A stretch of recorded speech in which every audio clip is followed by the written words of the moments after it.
This podcast provides a platform that will share many different points of views that should empower you, uplift you, make you want to go out and do right. When you hear the term still a man, say, yes, I am. Still a man. Yes, I am. Still a man. Yes, I am.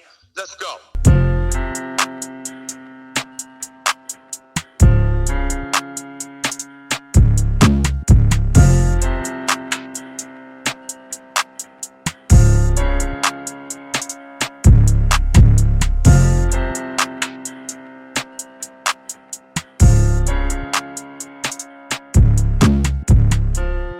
Everybody, welcome to another edition of the Still a Man podcast. Today, we are going to pay homage to the man, Dr. Martin Luther King Jr. Yesterday, we celebrated the national holiday. His birthday was on Sunday was his birthday, because he was born on January 15th, 1929. That is his original birthday, and we celebrate the national holiday on the 16th. So I was talking to one of the younger generation, the real young generation, young Molly, and he was talking, and she knew what she celebrated yesterday wasn't just a day off from school.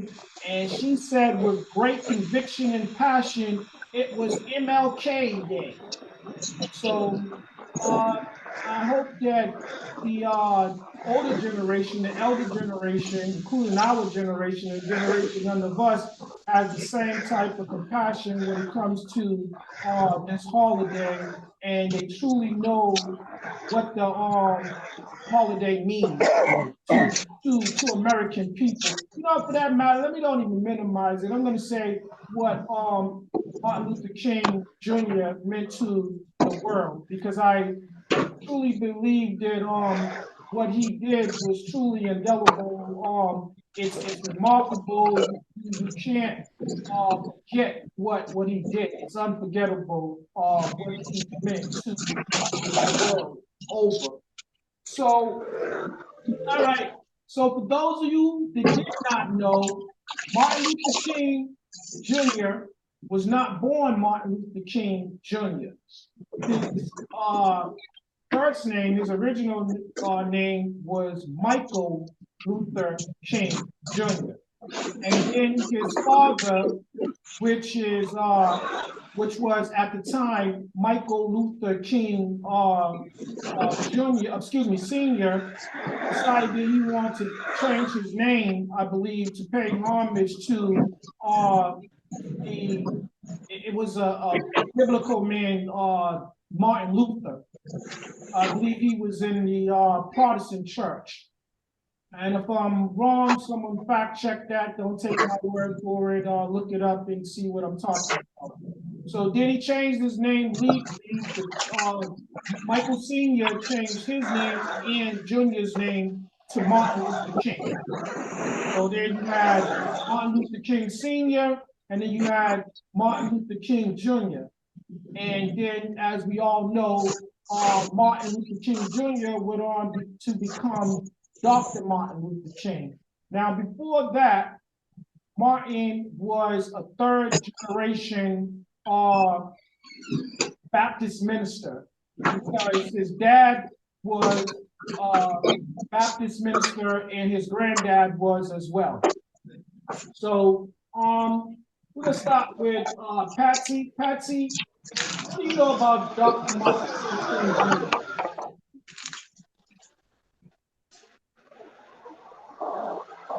I feel like it was a good inspiration to people with their rights, especially the Black community, but also it's like you think about it, it's like we got more rights even as women too, so it just kind of like, it's just like a pathway to acknowledging that everybody deserves equal rights, and um, looking at each other as a person and not a color. Like that, like that. Yeah. Okay, let's go to Bird. Bird, what does Dr. Martin Luther King Jr. mean to you? What do you know about him?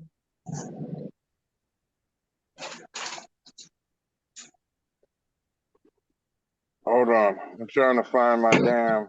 Can you hear me? Yeah, we can hear you. Oh, I didn't even know that. So, Dr. Martin Luther the King, to me, was a pioneer for racial equality, racial justice.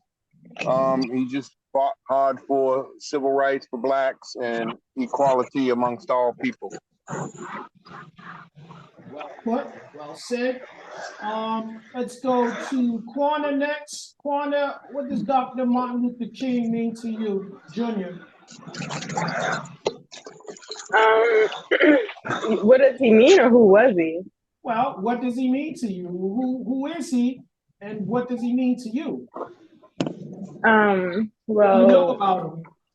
He was, I think he was a minister, an activist, part of the civil rights movement. And I guess to me, I don't know, he would symbolize a piece of freedom. Ooh, nicely put. Nicely put. We're gonna get into that. Nicely put.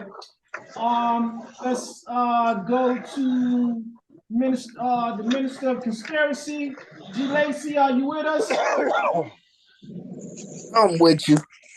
All right, and take it easy on them. How'd you know I was about to I already know. red? Take it easy on them. I don't believe in this Uncle Tom. Hey, you call Dr. King or Uncle Tom? Yes, I did. I quoted Malcolm X. Anybody got a problem with it? That's too bad. Okay, everybody remember that Gregory, what he knows about and what Martin Luther King Jr. meant to him, he symbolized the Uncle Tom. Now you're gonna stick with that. That is correct, Gregory. He did say that. Okay, and now Timmy's gonna chime in. So Timmy, I know. What does Dr. Martin Luther King Jr. mean to you?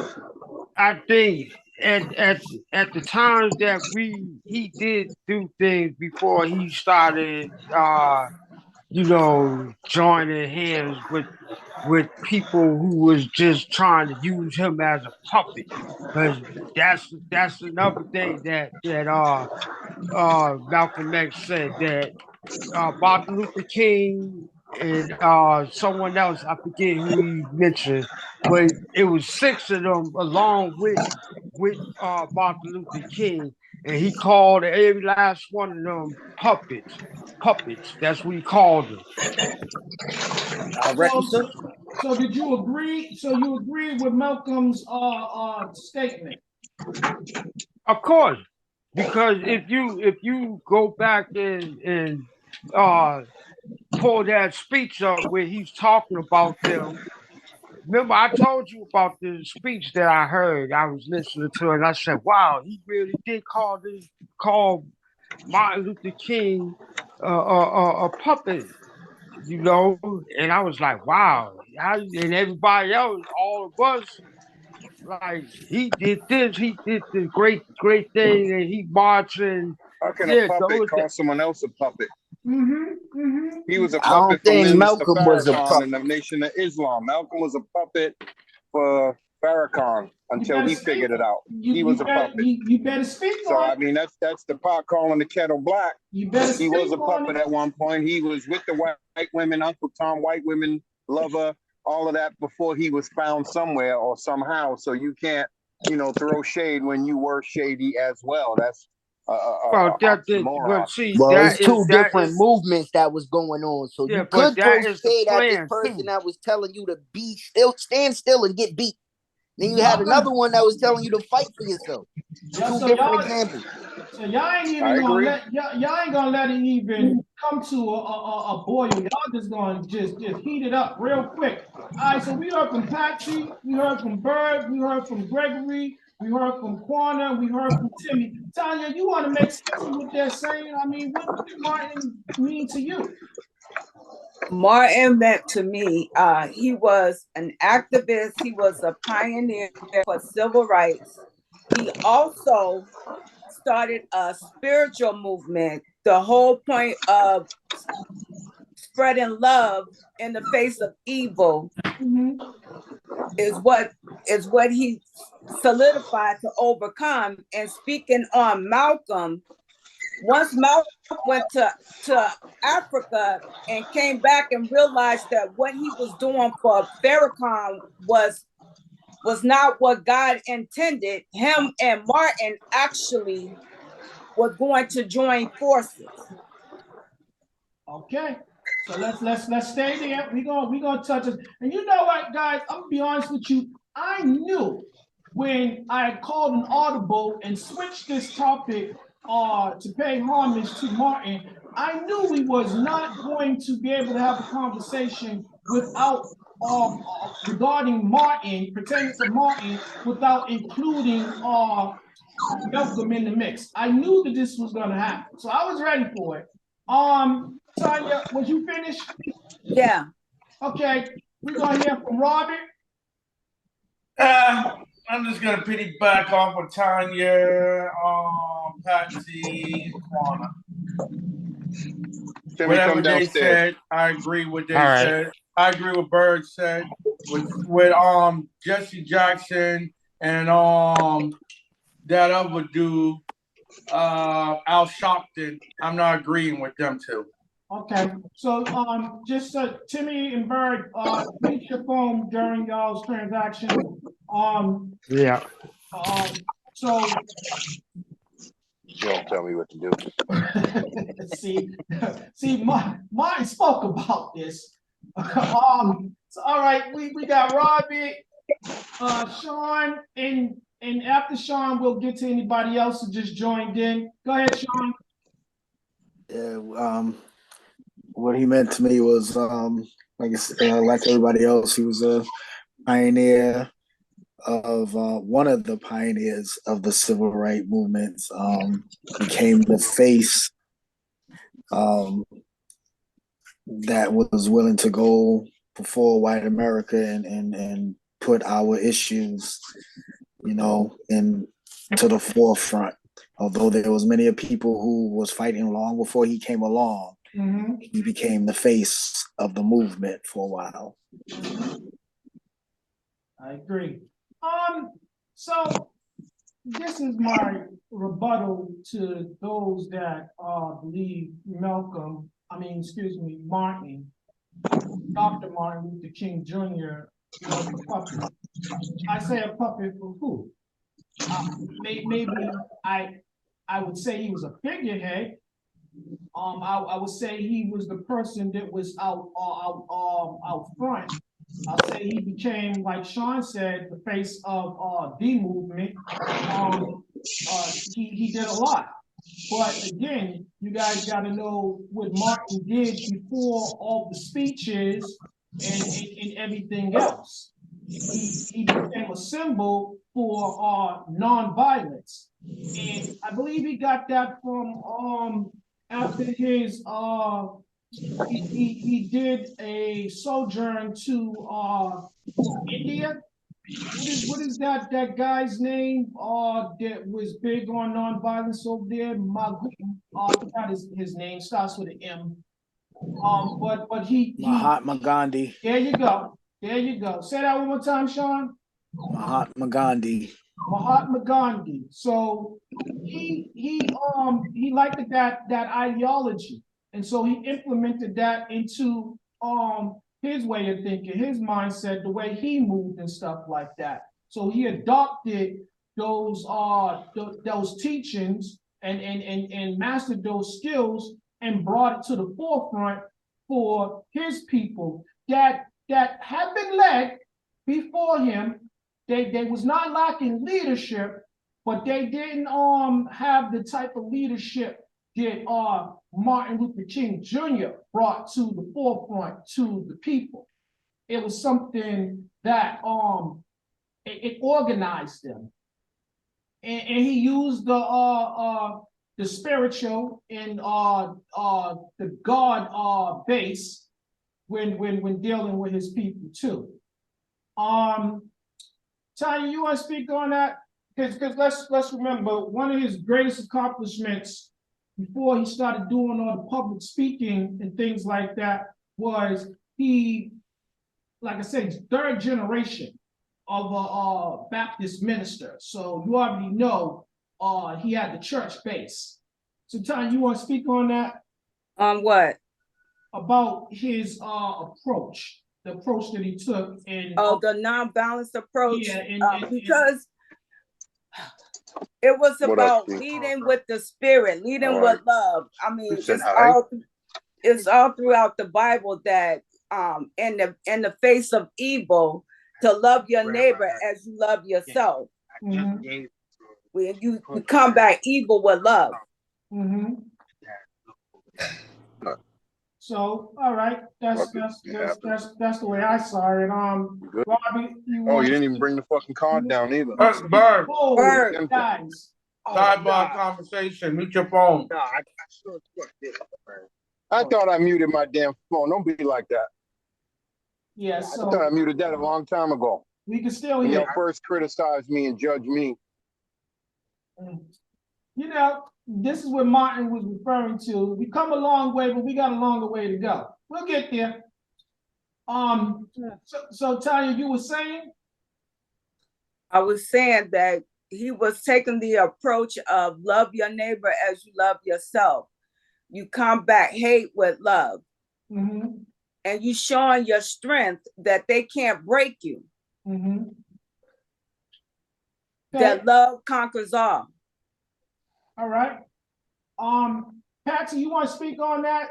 About this approach, this nonviolent approach, and him using church base to basically head up the charges, gather the people, organize the people.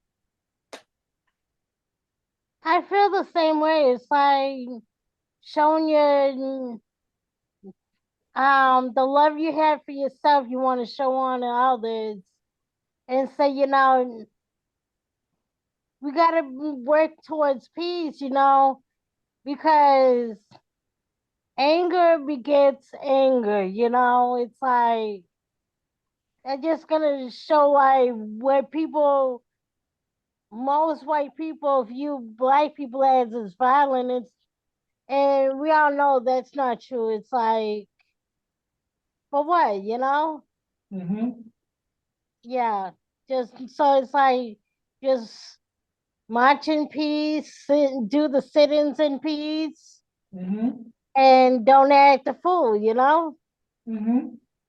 Yeah, that's what I think. Showing that you're a person, you're not an animal. That's right. Exactly. Dispel the depiction that they're easily come by when it refers to people of color. Robert, you want to speak on that his nonviolent approach? Yeah, I think that what Tanya Passy said, if he took that approach, so you can get a lot more done. If he was taking a different approach, like being angry or having other people being angry, like protesting or just talking nonsense out their mouths, it would have got nothing done. So I believe he was trying to get across, flow like water as one. We can move together and we get a lot more work accomplished. Mm-hmm. All right. Let me see. So we heard from Patsy, we heard from Tanya. Quana, you want to speak on this? On the nonviolent movement? Yeah, his nonviolent approach. I mean, I agreed with it to an extent. Sometimes I feel like I agreed with Malcolm. Sometimes I agreed with Martin. I mean, I don't think the nonviolent approach when they're being violent towards you is always the best option. But I wasn't there, so. No, because this is what we want. We want your perspective. We want both sides of the coin. So if you feel that way, you have a reason for feeling that way. And as you said, you don't feel like it is always called for, and it's not as easy as they say to remain nonviolent when those that are subjecting you to violence is doing so. That's what you're saying, right? Exactly. Like they were like throwing rocks and all types of stuff, and you were expected to just remain calm at all times. I don't think that's realistic, but okay, but that was the approach that he took. And again, good leadership will get people to follow. I think that, sorry, I just want to speak on that right there. If you act like what you see other people doing stuff and you know it's wrong, you're no better than those people that's throwing rocks. So if we would have stooped to their level and started throwing rocks and beating them with sticks and all of that, how are we getting any work done? Progress. I'm gonna say people are only going to treat you the way that you allow them to treat you. You're not So if getting we no were work just done. standing there getting rocks thrown at us, you know what they did the next day? They came back and they threw some more rocks at you standing there. All right. So let's get some order. So Gregory, you go on and speak on this. So how do you feel about his nonviolent approach? I think it was ridiculous. Once again, give me liberty, give me freedom, or give me death. Plain and simple. It's either we're not gonna change it. You're not gonna change it unless you really go out there and fight. Okay. All right. I want to make sure. So, if anybody is just now joining us tonight, we're talking about Dr. Martin Luther King Jr. or the dream of Dr. Martin Luther King Jr. And we're gonna break it down. What it meant back then, what it means now, and what the dream represents for the future. So we're gonna go past, present, and future. That's what we're gonna do tonight. And we got about an hour and a half to get this right. So guys, be mindful of that and let's use this time constructively. All right, so if anybody else joined us, just jump in so I know that you're here. So I'm gonna go in accordance to the people that I know is already here. So Tanya, you spoke on it. Kwana, you spoke on it. Patsy, you spoke on it. Robbie, you spoke on it. And Gregory, you spoke on it. Timmy and Bird, are you back with us? Okay, guys, remember to turn your phone back on. Sean, we're gonna go. God damn it. Yep, I'm in. All right. Come on, guys, we gotta tighten up. All right, we're gonna go to Sean. I'm gonna let Timmy go first, and then we're gonna come right to you. Timmy, how do you feel about Martin Luther King Jr.'s nonviolent approach when protesting?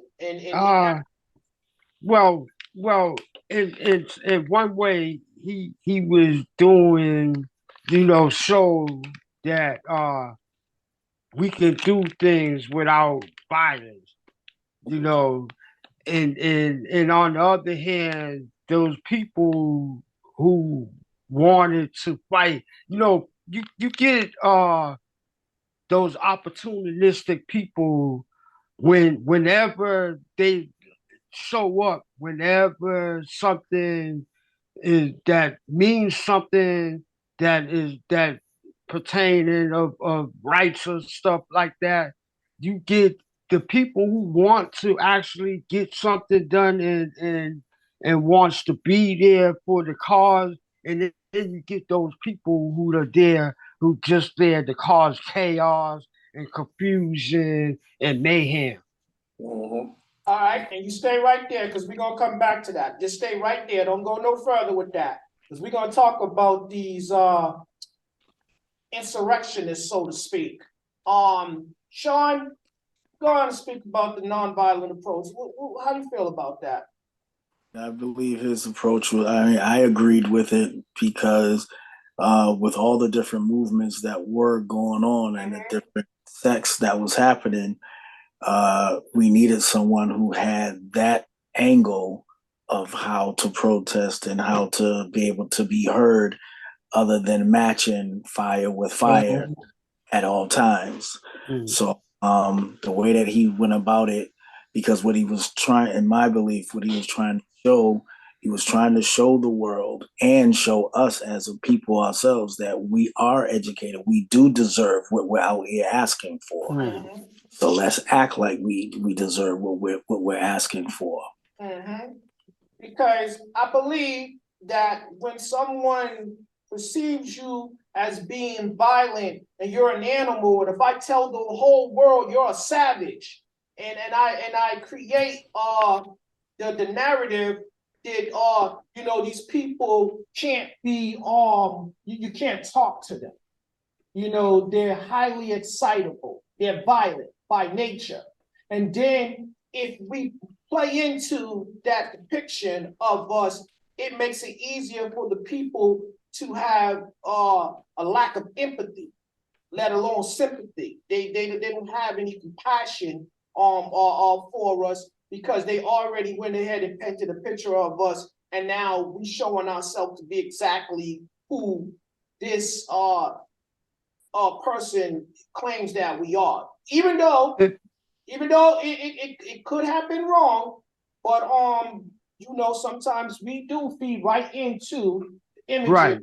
that they create, or the presentations, everything, for us. And the way we have been presented has not always been good, even by our own people, So like Sean said, I think it's important to know there were several movements going on at the time. So Martin came along and he decided to take a different approach. So now we're going Yes, because all the other movements was about violence. Well, They didn't get anything accomplished. And let's be clear about this. I don't think that let's be fair to the other movements too. Their styles. I don't think they set out to be violent. I think they set out to bring about a change. Mm-hmm. And like Patsy alluded to earlier, she said violence begets violence. And that's basically what they was doing. They was trying to defend themselves within while being trying to be heard.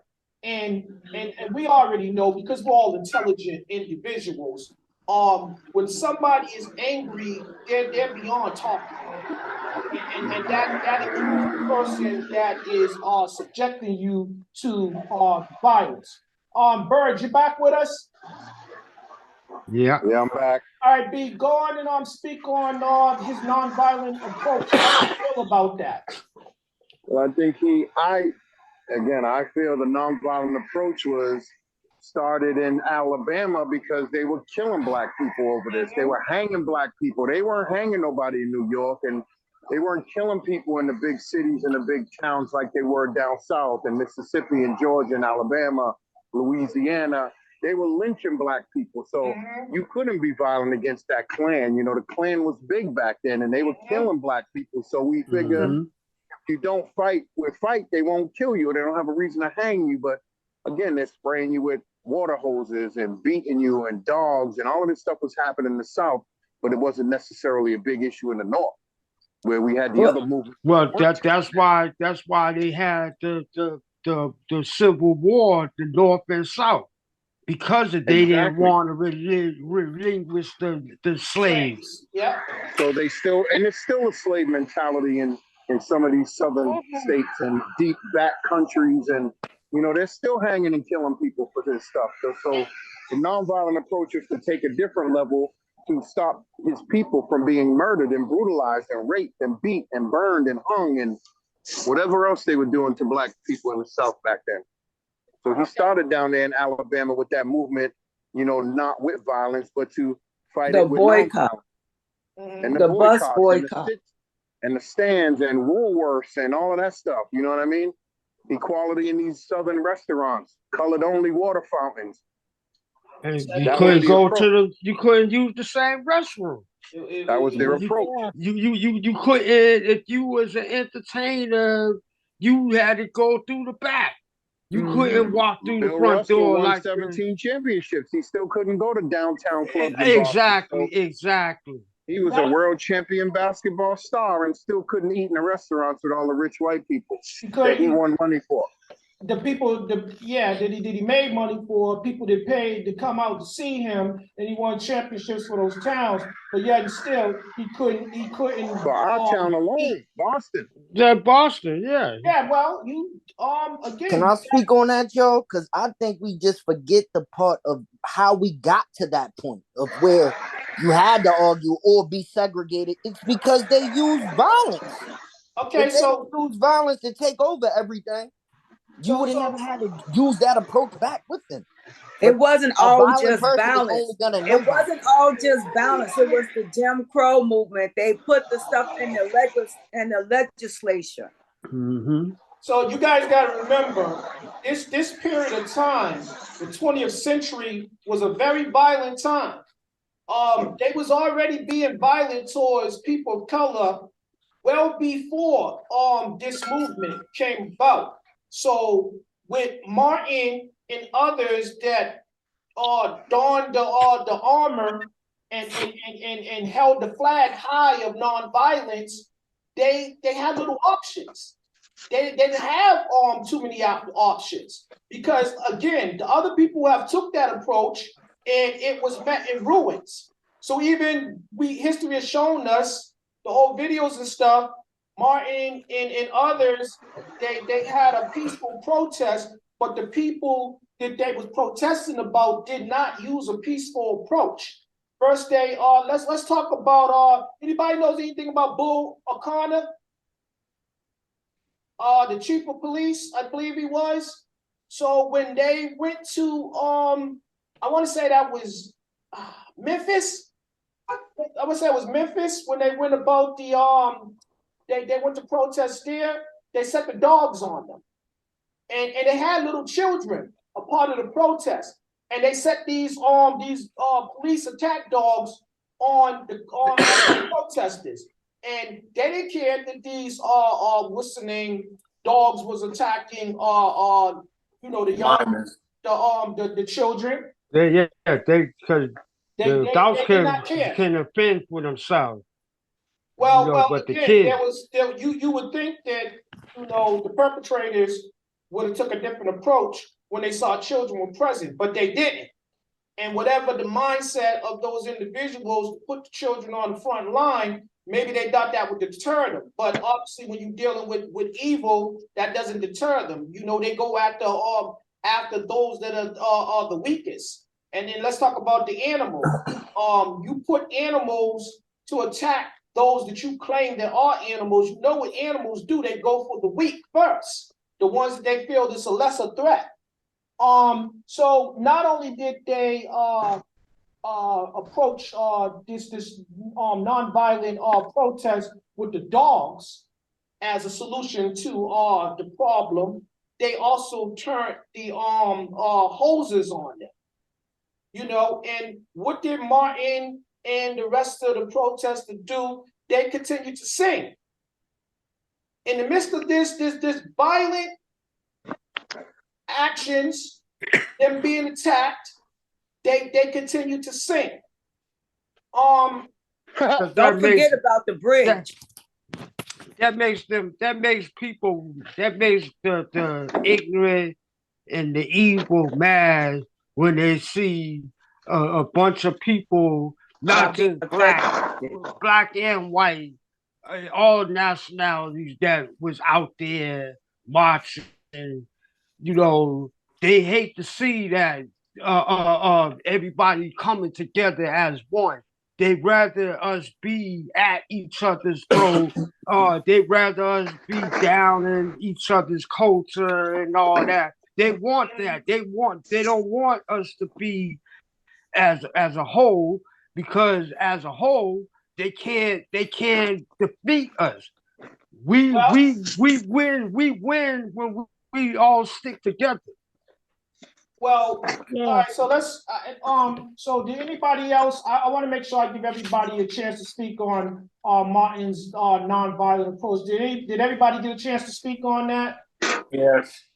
All right. So we're gonna move on. We're gonna go back to what Timmy alluded to earlier when he talked about the people that they see you setting out to do something good, and they use that as an opportunity to implement their own way, their own agenda and stuff like that. So now let's talk about that. While you talked about some people say that Martin and others that shared his perspective were puppets. Let's talk about this. While they was taking a nonviolent approach during some of those things, before and after, there was other movements going on where they did not exercise the nonviolent approach. They bared arms. So they got their guns and stuff like that, and they went out and they did what they thought was going to bring about a preferred outcome, and it ended badly.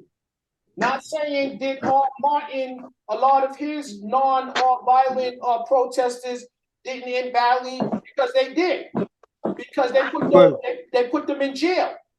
Yes, but see, Dave, like I was telling you, the Martin Luther King, the Black Panthers, even the Crips and Bloods, all these people, right? They all was out to do good for the community and whatnot, right? But then they got hit with a stigma. The police is jacking them because they trying to do something good for the community. The police are harassing them. They trying to plant things on them. FBI, try to make right? them out like they're some vigilantes. When they really only out to protect the community and give to those who are in need. Let's stop right there. Let's talk about that. So that's what he's getting to. So the people that swore to serve and protect are the first ones to enact violence. So yes. How do you combat violence when you're using a non-violent approach against the ones that's supposed to protect you from violence, and they're the ones that is utilizing the violence? How do you do that? I mean, that's why those groups came with their own military. They came with their arms. We sick of you killing us. It's time for us to start killing some of you people and see how y'all like it. Well, these people, I'm pretty sure these individuals had things to say about Martin, met with him, tried to sway his opinion about the nonviolent approach, and he continued to stay the course. So there's something to be said about that. Somebody that won't be moved in that situation. You don't allow people to change up your agenda and your approach. I have a question. Go ahead. My question is, out of all those groups that did the violent aspect of it versus the non-violent aspect of it, how many of those groups got legislation passed where ended segregation, got voting rights in, where Black people can start to vote, that started having set laws in place for equality? And anybody on the panel can answer that, but I'm going to. I was about to say, what was Malcolm fighting for? He didn't want voting rights. He wanted segregation. He felt like all people should be separated from the people that hate us. Well, we was already, but we was already that. Well, and all he did is brought back the problem that we was trying to resolve. How is that a problem we try to resolve? We never created that problem. I beg to differ. I beg to differ. I'm going to go with Tanya said. For the bad, when you have that mentality of thinking that, we got to continue to act like AOs because they treat us like AOs, we're not going to get nothing done here. So with Malcolm, if he came in, separated his people from the white people because he was still scorned or had hard feelings towards them, he didn't probably get nothing accomplished the way he could have got it done if he would have put that on his backside and just moved forward. Let me say, but why be in a group of people that hate you? Why the number one thing? He was nothing more than a troublemaker. You didn't according to J. Edgar Hoover. But you did. They were nothing but troublemakers. All of them. Martin Luther King, the Black Panthers. I told you, Dave. Sorry, T. I told you I don't think they got nothing accomplished more than the positive people. All right. Patsy, you want to try to make sense of this? Answer Tanya's initial question. How many of those other movements, groups that use the violent approach, how many of them got legislation passed? I don't know if any of those groups actually got anything passed. Mm-hmm. But I think at least like Martin Luther King got some, at least a portion of people to look at Black people differently a little bit. He might not have got like as much as he wanted done, but he got at least a couple of inches in of saying, okay, and some of those changes, some of what he was trying to do at least went through and got passed in law. But I'm not sure like about the other groups. Okay, Bert, you want give us your perspective on this?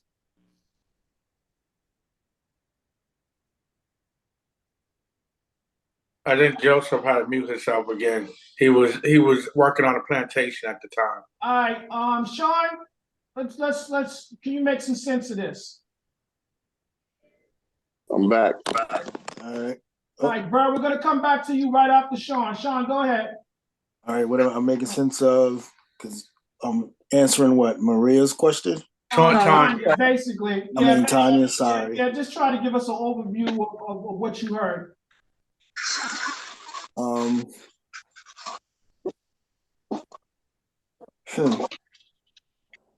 Because we're speaking on the nonviolent, the other movements that were out there that was resorting to the non-violent. Yeah. None of them got. I don't think anything ever got passed as far as any legislations or any laws or any, anything on the so-called positive side by engaging on the violent side.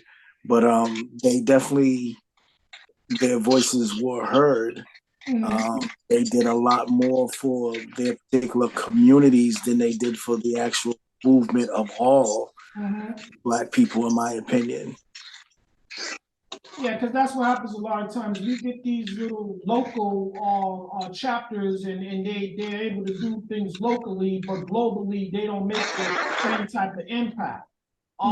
Because they're not sticking together. Well, One got they got one set got their own common goals that they want to do, and then you got the other part that wants to do their common goals and what they want to do instead of coming together and making meeting in the middle, making things where both sides, everybody can benefit from it.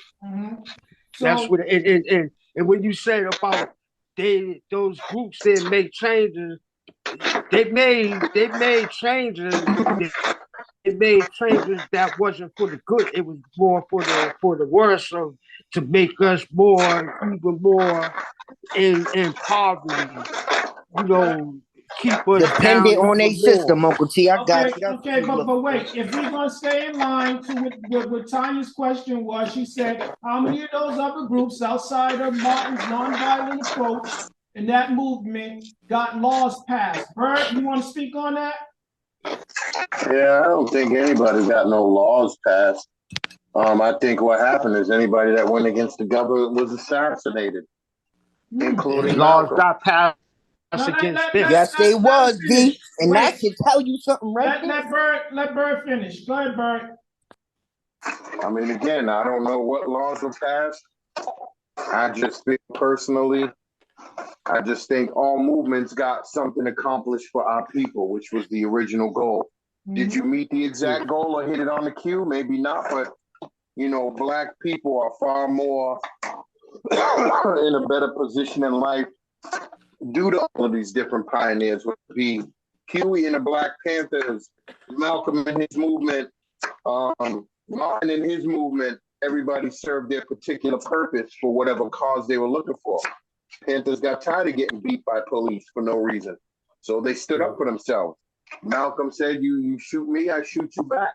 But Malcolm, his life changed when he went to Mecca and saw white people that were Muslims, that were praying, that were drinking from the same cup as black people. There wasn't a color out there. There wasn't a race. It was all people under their, particular God. So that changed his perspective. Was he the Mr. Violent, shoot everybody up once he found out all of that? He focused on the deception from the nation. I was about to say he still was the violent man when he came back. I think that it's fair to say that Malcolm's views, as Bird said, changed once he returned from his pilgrimage to all white people ain't bad. Yeah, exactly. Just like so he started to lean more towards to what Martin was saying, organization. Like that's what I mean by the church-based approach. The church brings people together. It's about the assembly. Let's get people to be like-minded. Let's take a godly approach. That's lead with the spirit and not with the flesh. And not with a weapon. So if you was going to use any weapon, it was going to be the weapon of love. Show love to your brother, man. Your mind and your voice is the most powerful weapon that any weapon can be created by man. And that's why your mind and your voice meant nothing in the 60s and 70s. That's why now your mind is a voice. That's why now, and only now, is there great accomplishments due to these different leaders for whatever they led for. Malcolm got accomplished some of his stuff. Martin, Jesse, Al Sharpton, everybody got something accomplished in some kind of movement that they started here. So, I mean, it's just been a long way, and a lot of us don't really know because we weren't in that time. We could say what we were going to do, but you would have just been a typical dead nigga trying to fight back then. You would have been. This is why I believe Martin took that approach that he did, because he already seen what happened. And remember, he didn't want his people to keep getting murdered and brutalized. Not Malcolm. Martin comes from the South. So Malcolm did not. He did as a kid. Wait a minute, have y'all seen the Martin Luther King movie? Man, we ain't worried about the movie. A movie is I'm telling you, because there's details of his life that y'all are skipping. Martin might have been a wealthy person off the rip already. All right, so let's say this. Gregory. Hints to the facts why his father was able to change his name. What black person you know is able to change their name in America at that time? Exactly. There's a lot of them. Look, Malcolm X changed his name. His name was Little. Malcolm that wasn't a real name. Martin Luther King had his real legal name changed. So let me say this to you, Gregory. Go ahead and cue up the video of the speech, because we're gonna move on. Because we want to talk about what the dream. Are we living up to the dream, basically? So go ahead and cue that video so we can watch that. It's an illusion. Okay. The dream is an illusion. So once the video starts, I want everybody to abstain from any type of participants. I have the pleasure to present to you Dr. Martin Luther King, Jr.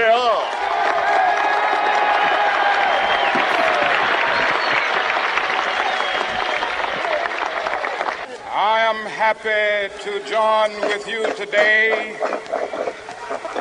in what will go down in history as the greatest demonstration for freedom in the history of our nation.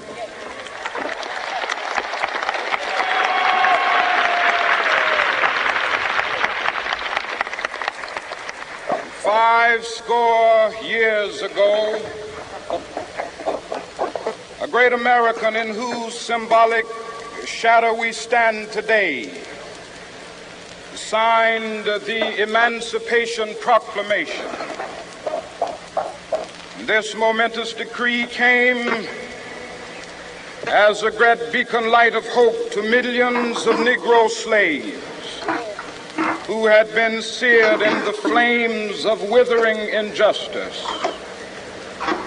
It came as a joyous daybreak to end the long night of their captivity. But 100 years later, the Negro still is not free. 100 years later,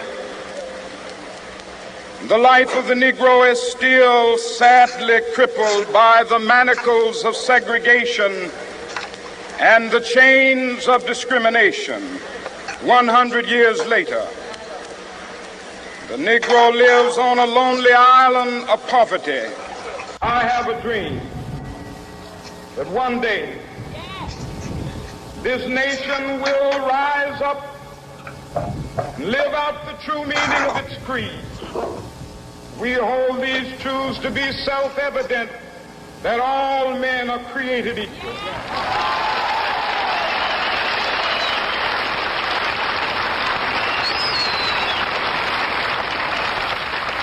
I have a dream that one day on the red hills of Georgia, the sons of former slaves and the sons of former slave owners will they be able to sit down together at the table of brotherhood.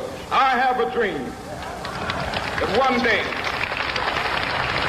even the state of Mississippi, a state sweltering with the heat of injustice, sweltering with the heat of oppression, will be transformed into an oasis of freedom and justice. I have a dream. My 4 little children will one day live in a nation where they will not be judged by the color of their skin, but by the content of their character. I have a dream today.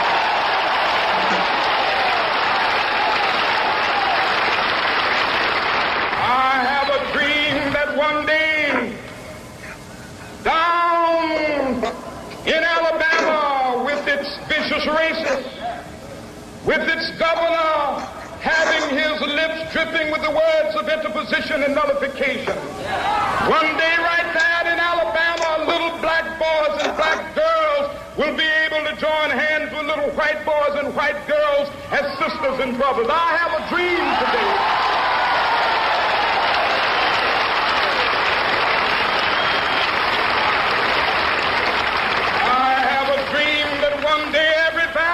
Shall be exalted. And every hill and mountain shall be made low. The rough places will be made plain, and the crooked places will be made straight.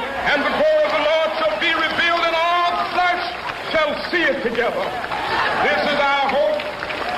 This is the faith that I go back to the South with.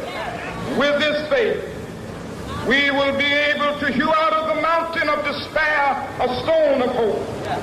With this faith, we will be able to transform the jangling discords of our nation into a beautiful symphony of brotherhood. With this faith, we will be able to work together, to pray together, to struggle together, to go to jail together, to stand up for freedom together, knowing that we will be free one day.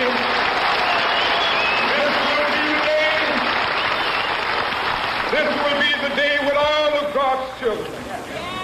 Be able to sing with new meaning, my country, tears of thee. Sweet land of liberty, of thee I sing. Land where my fathers died, land of the pilgrim's pride. From every mountainside, let freedom ring. And if America is to be a great nation, this must become true. And so let freedom ring. From the prodigious hilltops of New Hampshire, let freedom ring. From the mighty mountains of New York, let freedom ring. From the heightening Alleghanies of Pennsylvania, let freedom ring. From the snow-capped Rockies of Colorado, let freedom ring. From the curvaceous slopes of California. But not only that, let freedom ring from Stone Mountain of Georgia. Let freedom ring from Lookout Mountain of Tennessee. Let freedom ring from every hill and molehill of Mississippi, from every mountainside. Let freedom ring in Whitney Capitol,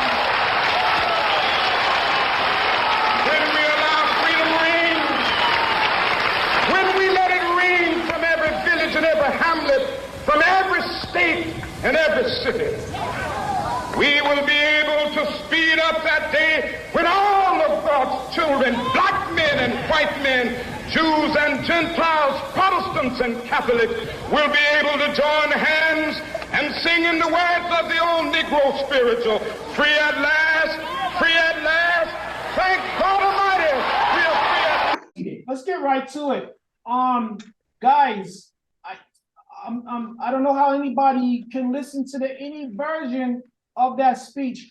Just to listen to Martin Luther King Jr., let me give him his just due. Dr. Martin Luther King Jr. Speak. It does something to you. It's I can feel it. If you don't feel it, something's wrong with you. Corner, how that speech make you feel?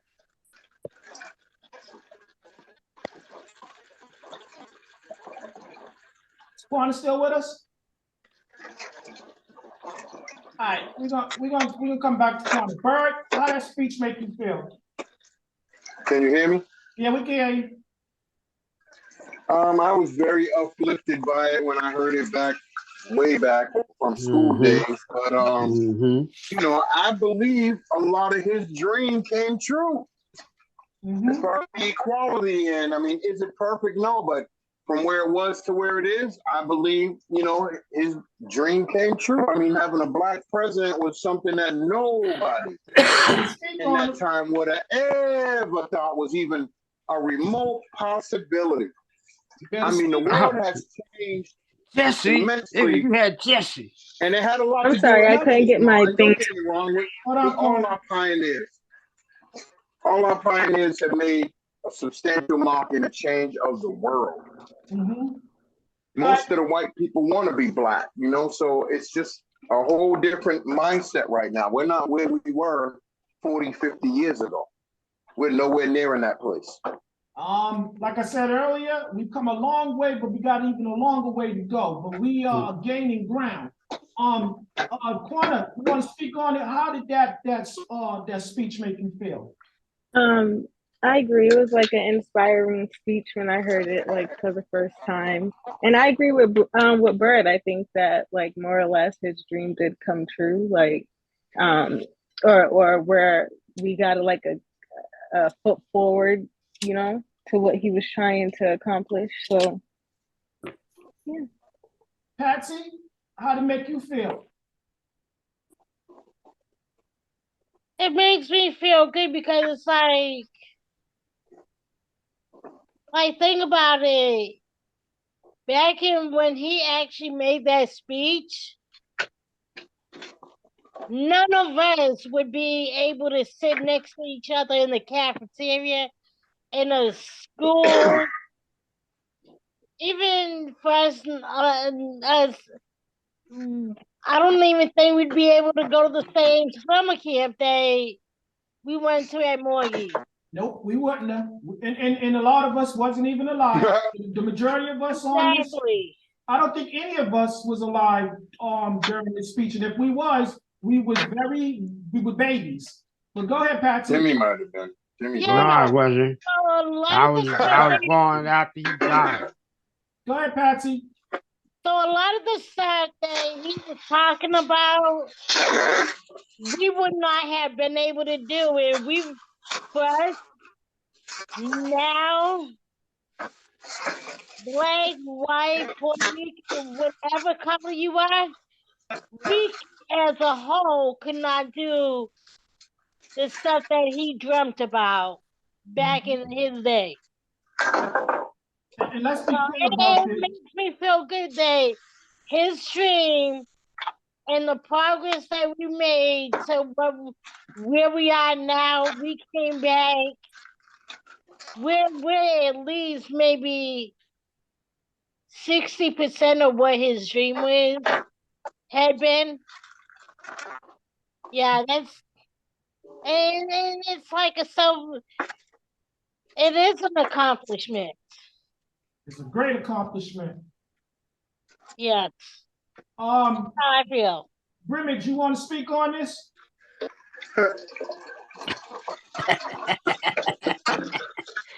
All right, could you hear me? Yes. Yeah. No. I felt I felt like I felt the first time I heard it when I was in elementary school. And what it did to me right now, it gave me a little bit of church. It gave me a good feeling. That And church base. I appreciate Martin for that. That was a good speech, and I'm glad to see we came a long way. So I can listen to that again when I'm done with this podcast because it moved me. All right, I like that. All right, Timmy.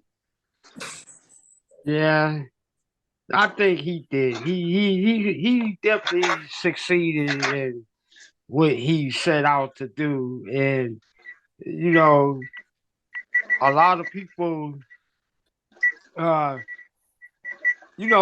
that's why a lot of everybody recites his speeches and whatnot because he definitely did made a big difference that so many people wants to quote and take lines out of speeches that he have done. So yes, he definitely succeeded in what he set out to do. They say imitation is the highest form of flattery, and if you are imitating him, then trust me, it should be flattering. You everybody should aspire to reach those heights, and if you could be that articulate and reach your crowd, you're doing well. Tanya, you want to speak on this? Yes, the speech, when I heard it when I was younger, it was inspirational, it was hopeful. It's still inspirational and hopeful. And I would ask, yes, he got some things accomplished, but that speech was seeds being sown. Mm-hmm. And you have people after him that came and watered the seeds. You better speak on it. We have some growth, but not full grown yet. There's still some work to be done because people don't want to give up their, change is hard for a lot of people, especially people who are used to being in control of everything. That's right. So what that did was that those seeds that were being sown gave us purpose. It was a call to action, really. Okay. But we still got a lot of work to do. All right. Minister of Conspiracy, how you feel about the speech? I feel like he was inspirational. That's very much because he is in the church field. And most times when your pastor speaks, everybody listens. And I was going to add to that. I always question Martin Luther King because he had the chance to fly and meet with the synods, but he made all the black people walk in. But I feel like it's a blinder to our people. That's how I feel.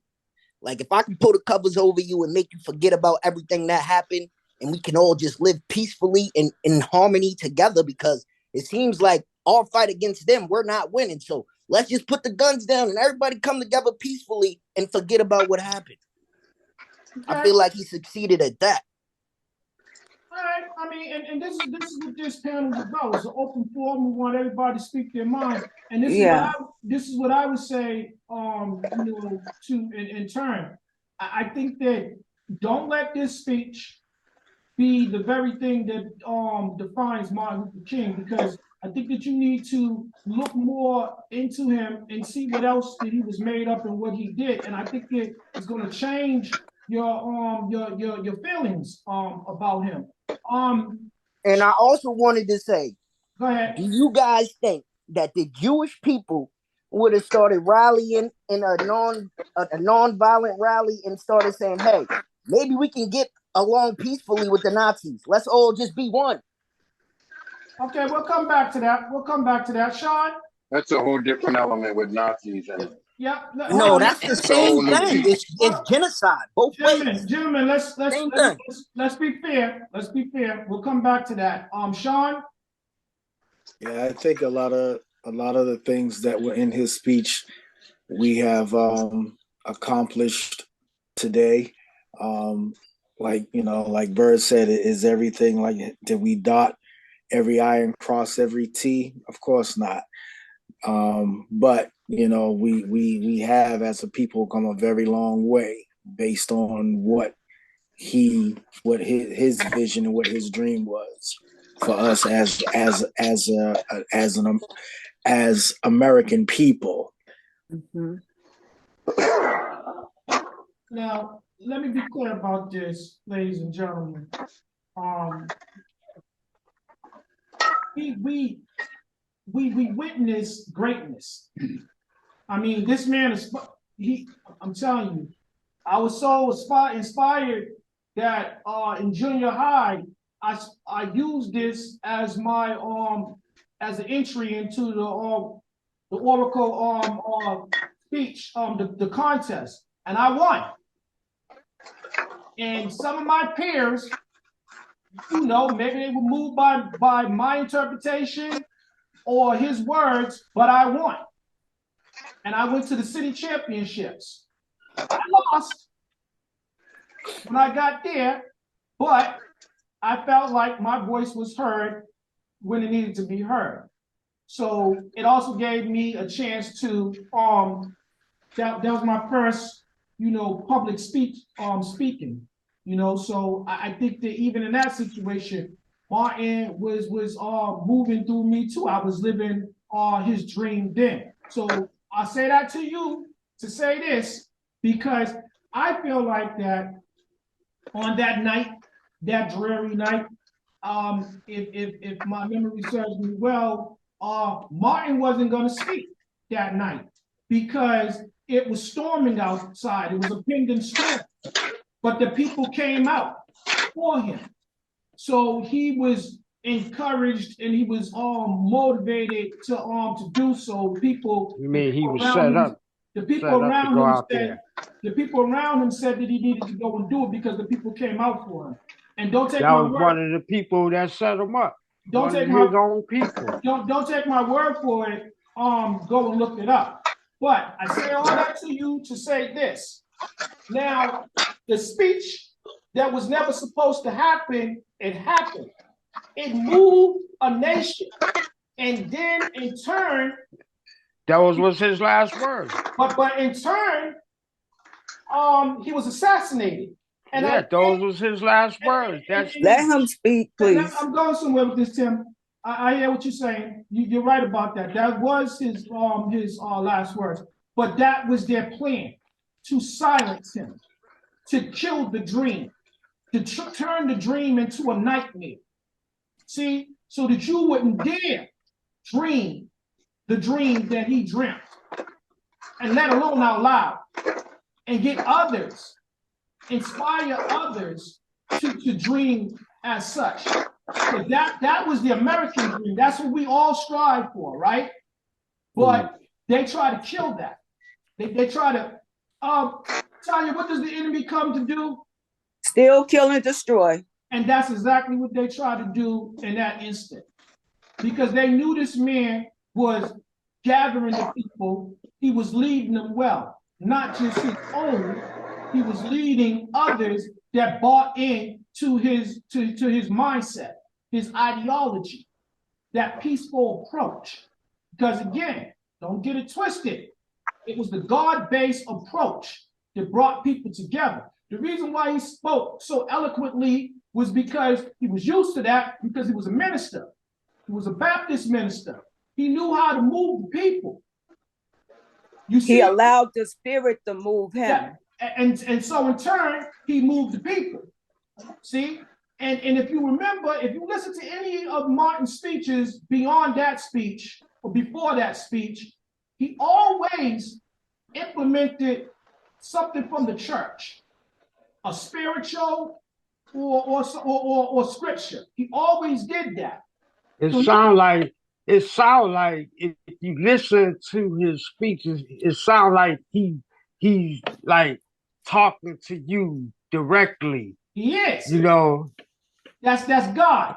That's God. Now let me bring y'all up to date, because this is what I told you. We're gonna go from the past to the present. So all of the wrongdoers that plan to basically change things around, kill the dream, it didn't work. Because here we go. We start fast forwarding to the future. What happened beyond that speech? Yeah, y'all killed Martin, but then someone else picked up the flag and donned the armor, and they also picked up more armor and they used other weaponry. So now Martin shaped a nation. He got people ready to speak out, to stand out.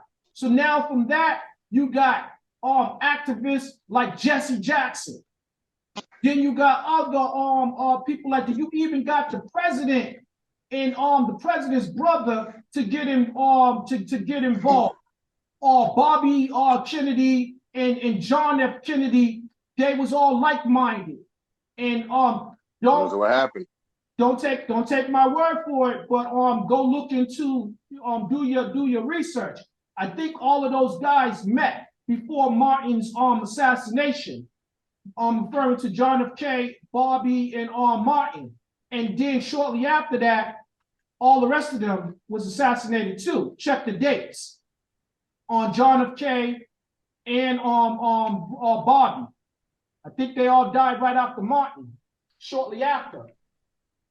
So again, now when we come to the present time, and you hear other people that speak like that, the first person that comes to mind to me that represents the transition greatly is Barack Obama.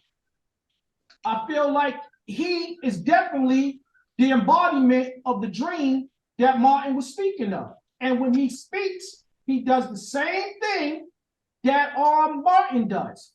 He knows how to appeal to the crowd.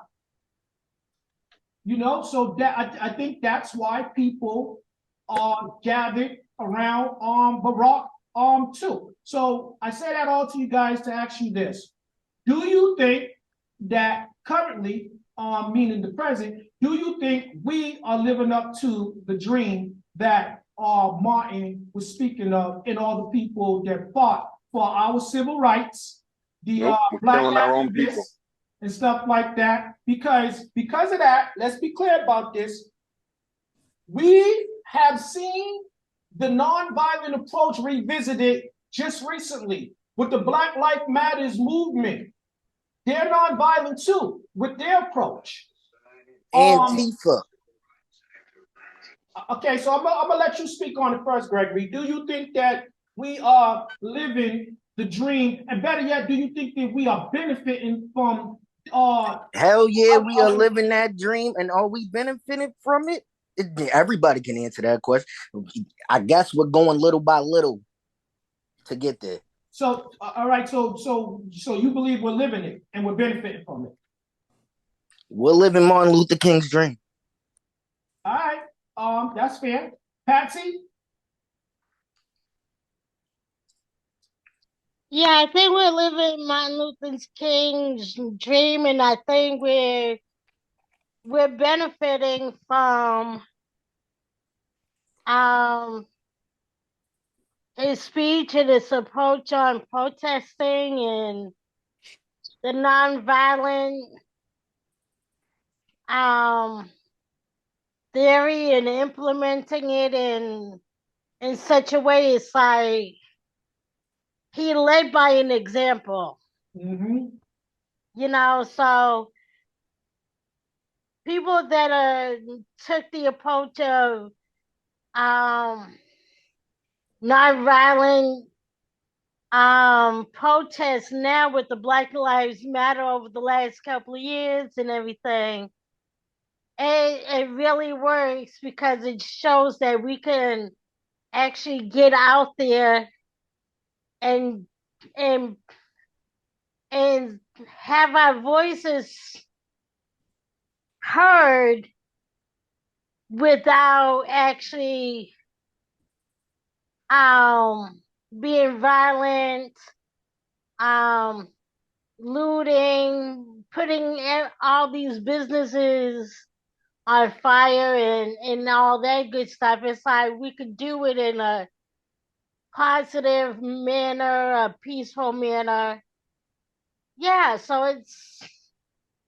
So it's pretty much like implemented now, and we're benefiting the what he implemented. And let's be clear about this. Like back then, there are currently several different movements because, as Patsy said, we got the nonviolent approach with the Black Lives Matters protesting and stuff like that. But then, yeah, we got insurgents of people that want to go out and they want to vandalize and they want to loot and destroy property and stuff like that too. So that anybody would say that adopts the what you call it, the Panthers mindset by any means necessary. You see? And what happens when the people go out and loot and stuff, they destroy their own community. And then they get arrested. That defeats the purpose. Is that what really happened, or is that what they told you happened? Well, that's what you see.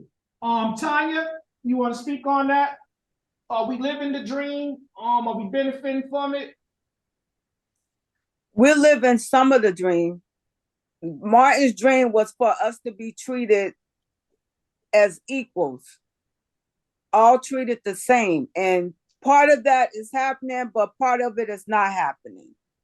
Yeah. And the way that they want to keep us divided, so the people in power, he was trying to get the government to go by what the Constitution says, that we all are created equal. So it was about us all being treated equally, white, black, and red, yellow, all are God's children.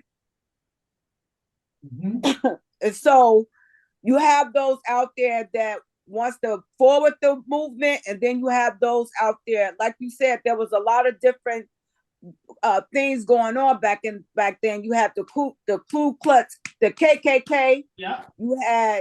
You had Martin's movement. You had Malcolm's movement. All different factions. So once you're being led by the Spirit, the enemy is always gonna rear its ugly head. When they assassinated Martin, they went back to the flesh. They reacted fleshly by the looting and the fires and the fighting and all of that. Well, but it's the age-old adage, chop off the head and the body shall fall. So if Martin was the head of the movement or the figurehead, if we do away with him, then the movement will die. No, but that's why the seeds are being sown. Because he was gone, he already sowed the seed for others to rise. Well, what I said to you guys earlier about him using scripture and spirituals, he told you, I may not get to the promised land with you. You heard that before in scripture. That's Moses.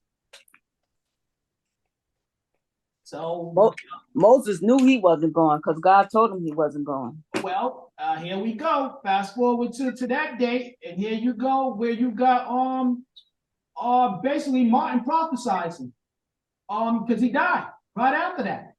Yeah. So some could say, hey, it was storming outside, and that all still took place. Shot in the dark. Sean, you want to speak on this? Yeah, we're living part of Martin's dream, or the most part of his dream. I mean, because what he was looking for was, he wanted us to be equal to what, to the white man. Because like if you look at today, some of the most prominent and famous people are of color. And that's what he was looking for. He was looking for that, and then he was looking for us to be on the socio-economic side of the coin as well. Mm-hmm. He wanted us to be, looked at as, as equal as human beings. When I like the fact when people bring up the Constitution.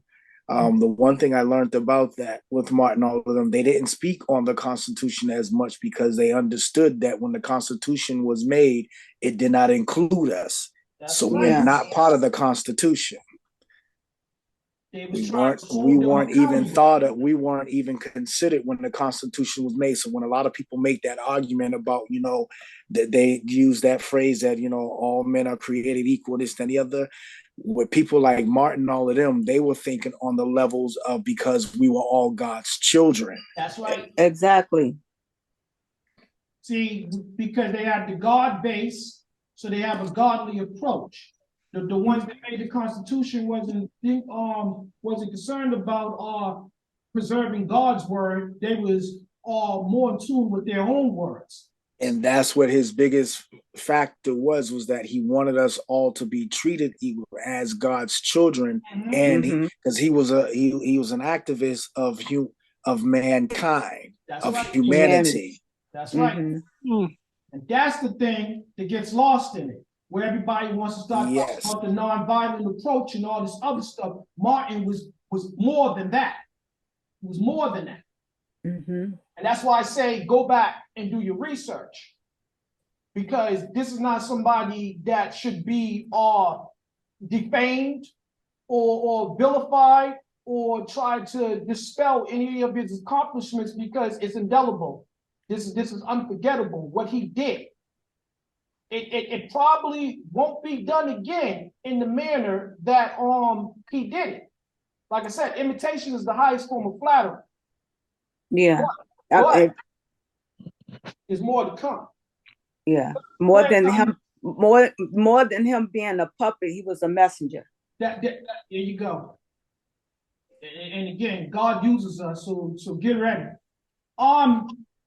Bobby, you want to speak on this? Brimage, you still with us? All right. Yeah, I'm sorry. I had to put that on mute because the dogs was entertaining. You was stuck in your face. No. Sorry, people out there that don't know what I said no to, just that my panel's taking cheap shots at this time. But I'm gonna go on and say this.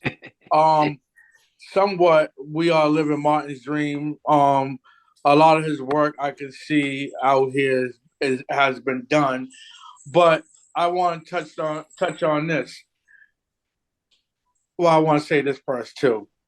You can tell a lot of work's done when you get in the swimming pool with Caucasian people and they're not jumping out of it, draining the pool and washing it down with water hose. So we came a long way. You can speak and have speeches and underneath one roof. And you had that happen to you? Listen, it's just not a white man or a white woman speaking. A black man or a black woman is being listened by the white man or the white woman. But I'm gonna say this and finish. To really make Martin proud, because I know he wanted us all to be treated equally and get along. The first thing we need to do as our own black community and black race is learn how to get along with each other and save our lives and stop killing each other. Yeah, I think his cousin Rodney King said that. All right, we're gonna go. So now we're gonna talk about. We talked about the past. We went to the present. So we got like 20 minutes left, guys. What do y'all think the dream presents for future? I mean, is it possible to continue to dream the American dream, or should we create? Should the dream of the American dream be revamped? Is it still the same? Do we still want the same things from the American dream? Is that feasible? We're gonna go back to Rob. We're going to Rob first. Go ahead. Yeah. I get on that same dream. We can add to it, but what are you really adding to it? I would like to hear someone else add-ons, because I believe in that same dream. How can we move on with a new dream and we accomplish all we need to accomplish in that first dream? It was good. It's a great start. It ain't fully played out. Realized. It ain't fully played out. All right, so go ahead, Timmy, speak on that. So what do you see the dream evolving to in the future, and specifically the near future? How the dream is going to evolve is the younger generations, the Gregory's generations, the my great nephews in the generation. That's where the dream is going to come from, what they bring to the table, and how they take things forward. So you're dreaming a dream for them. So when you dream a better world for them. Ain't that what Martin was doing? And so we'll continue to dream. We'll continue to dream. Tanya, you was gonna speak on that. Go ahead. No, I was basically gonna say pretty much what Timmy said, that we got to move forward. There's still some things on his dream that some of it is realized and some we still got to get together for the kids, the future. Mm-hmm. Because they Whitney Houston said it, I believe. That Dave, I was about to say that. She said it. And we're gonna go to Patsy. Go ahead, Patsy. You what do you think we need to do to preserve this dream so that it evolves, continues to evolve as we march into the future? Don't hinder a child's natural way of loving and don't teach them how to hate. Teach them continue their love and make them and allow them to thrive in that love, because they naturally do not see a person for their color and their differences. They see them and embrace the person as a whole and not as a color.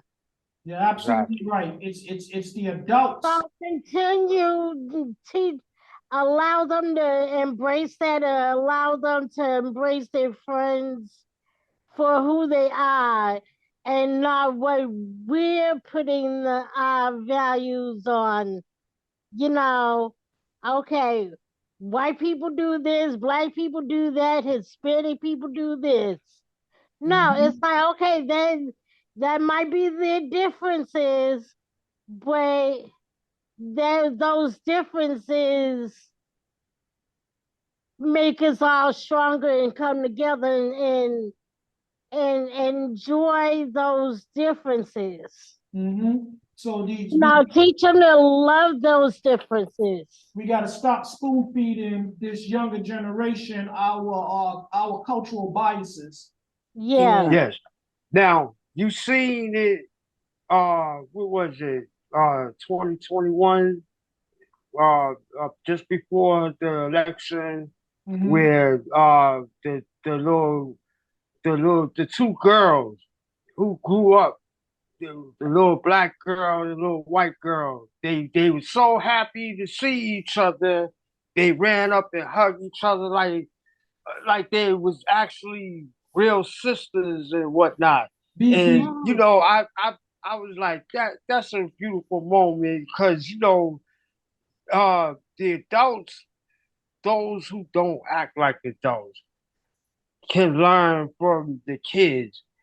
But Trump tried to make it into something racial. Now let's stop there, because I was just about to say, how often do we see scenes like that replayed? Because that beautiful moment with the black child and the white child embracing, showing true love for one another. How often do we see that? We seldom see that. We see other things played out time after time on TV that truly affects our mental health. I think that. You know why? Because they make money off of the negative stuff.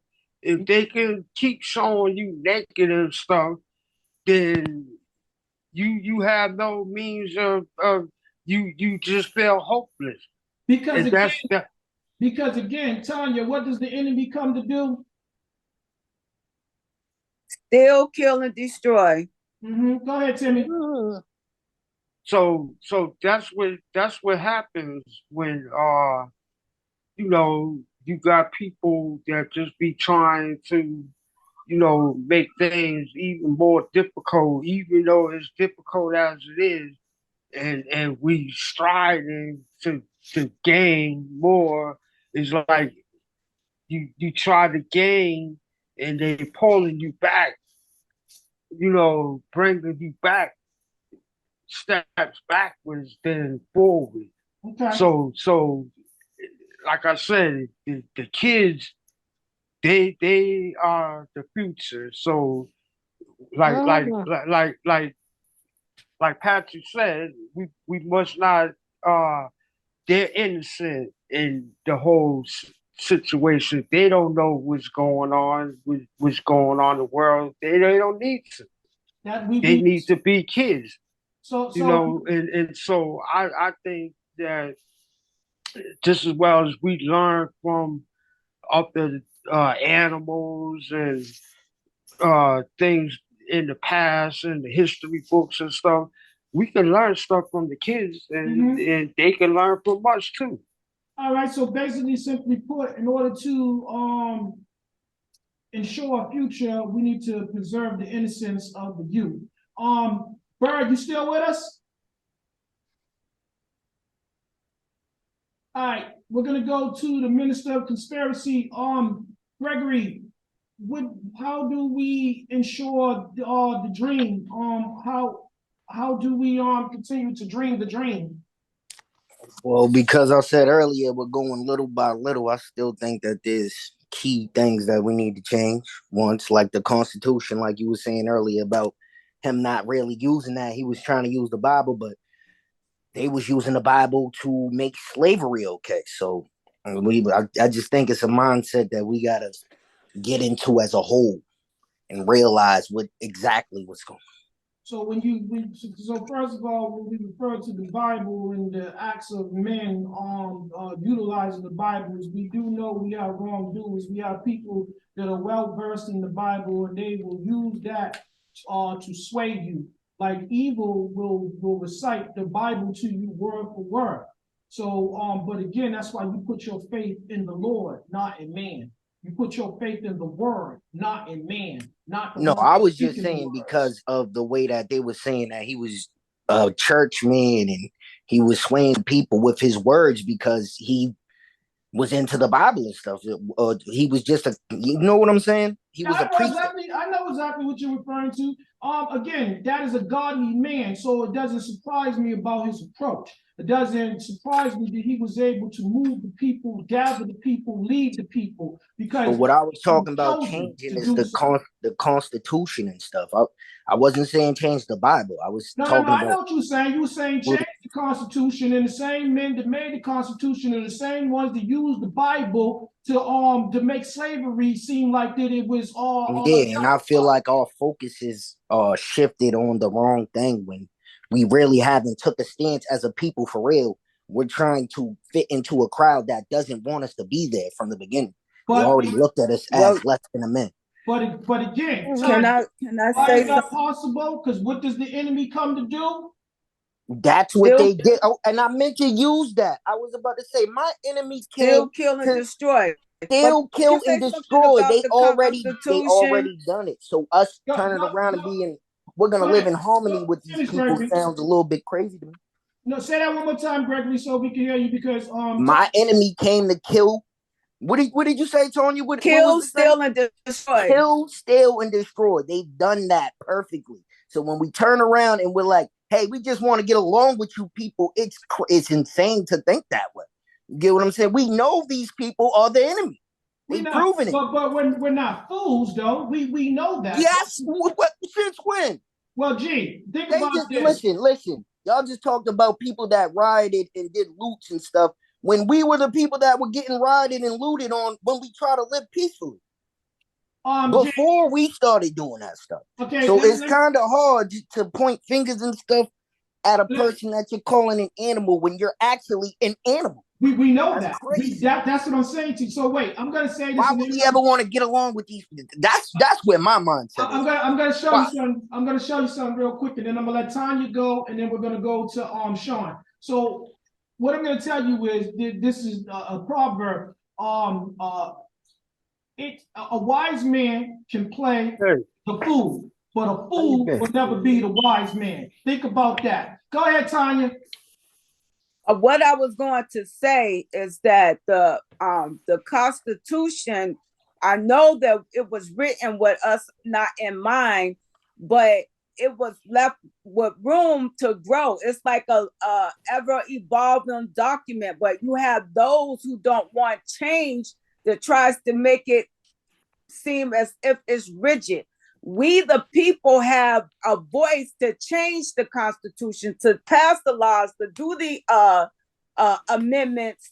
But then you have those that want to live strictly by the original Constitution that keeps us out, that keeps us separated. As long as they can keep the people separated, they stay in power. That's right, because we, the people, have been misled by the people that we elected to lead the people. Sean, you want to go ahead and speak? Yeah, so the way that we can continue keeping his dream alive is, keep accepting people that are not like us, or that we think that are not like us, whatever the case may be. As equals, as we're one, like we have love for one another. And to what Ms. T just said, with the Constitution, if we continue to make sure that we get out and vote and get to these polls and elect the people that have our best interests at heart, that can get in there and change some of these policies that will benefit us and include us, if you will. Mm-hmm. So let me say this to you guys. The movement was to bring about equality. Martin's dream is about equality. The image that Martin presented to the world was about equality. So everybody's so concerned about equality and being equal, let's just do the math. Let's simplify it. 1 + 1 = 2. You can't have the 2s without the 1s. So you need more than one entity. Am I right in saying that? Yes. Or did I lose y'all? True. No, that's true. So no, we here. I'm gonna say it again. If we are about equality, why don't we focus on what it really is? Let's simplify this. Let's do it in layman's terms. 1 + 1 = 2. You can't have 2 without the 1s. So that you can't even. I'm done with that. I'm not even gonna speak on that no more. I'm gonna end the show on that. You guys, thank you for joining us. This has been another. I love this, guys. I'm telling you, I love the way this show went. I'm glad everybody stayed to the topic at hand. I appreciate you guys. This was a great show. Let's get to the mountain. It ain't over. Black History is coming up. We got more to do. We still gotta rise up as a nation and get to that mountaintop. Black History is in 2 weeks. We're gonna end it at that. Because you know what we'll do. We'll start a whole nother show. All right, guys. Thank you for coming. God bless you. Good night. Good night, everyone.